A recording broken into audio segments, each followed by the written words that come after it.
కంట నా పేరొచ్చిందని సంబరపడతా, నువ్వు కొట్టినా నా చెంప మీద నీ గుర్తొకటుందని సంతోషిస్తా.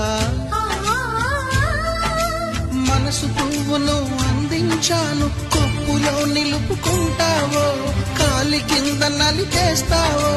వలపు గువ్వను పంపించాను, బొట్టు పెట్టి రమ్మంటావో, గొంతు పట్టి గెంటేస్తావో. ఏం చేసినా ఎవరాపినా చేసేది చేస్తుంటా. నువ్వు చూడు చూడకపో నే చూస్తూనే ఉంటా.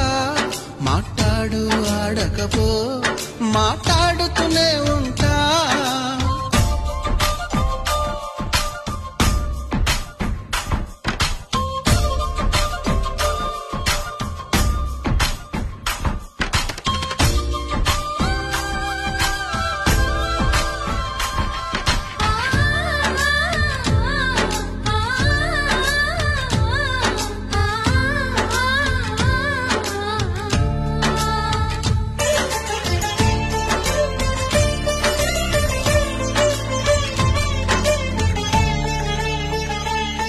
పూజించడం పూజారి వంతు